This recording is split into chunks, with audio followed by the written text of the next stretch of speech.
The blood of Christ. Guilt of sin. BD number 5478.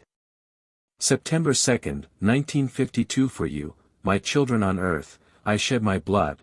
For you I took the most difficult path because I wanted to help you ascend from the abyss which you could never have left by yourselves. For you I died on the cross.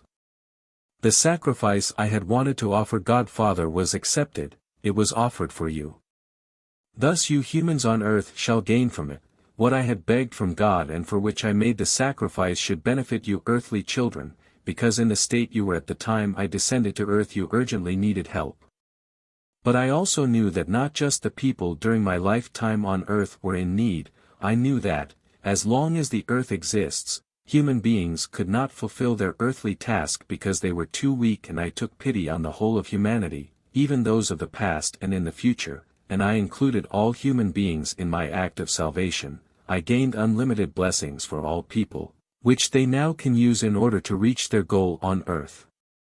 Sacrificing my life was an act of utmost compassion. I had accepted a state of suffering entirely consciously and voluntarily, which I would have been unable to bear without the divine strength of love, but I took pity on humanity's awful distress and was willing to endure anything in order to help.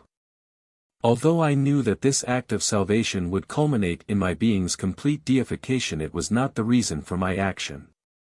I was purely moved by my love for the suffering spirit which had deserted God, which was so very distant from God and therefore unhappy. Love filled me with such might that I was able to find the strength therein for the act of mercy, that I suffered and died for humanity in excruciating physical pain. I sacrificed my life on the cross for my unhappy brothers who, like me, had formerly come forth from God but who had left the path of their destiny.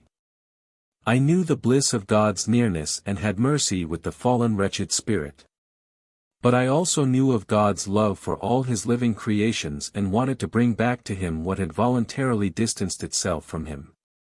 My love for God, as well as the love for everything which had emerged from him, was overwhelming. Only because of this love had God accepted my sacrifice.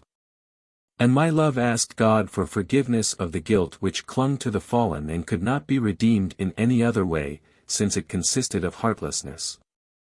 Hence only love could make this sacrifice, and therefore it was not the death on the cross as such but the love for humanity which was proven by this death which was accepted by God as atonement. I shed my blood for you humans and thus made amends for your actions. I took your sin upon myself and suffered for it. But you also have to do your part, you have to be willing to become redeemed by my crucifixion. You have to want that this act of grace was also achieved for you, you have to make use of the blessings by acknowledging me and my act of salvation and willingly join those for whom I have died on the cross. Without this acknowledgement and your will, you are and remain blemished by this guilt of sin and chained to him who has caused your fall. I have indeed accomplished the act of salvation for all of you, but only your own will can bring it into effect for you because you cannot be redeemed against your will from a sin which you voluntarily committed. You have to step beneath the cross of Christ, you have to acknowledge me and call to me, you have to confess your guilt to me and request that I carry it on your behalf and remove it with my blood. And all your guilt will be forgiven for the sake of my love. Amen.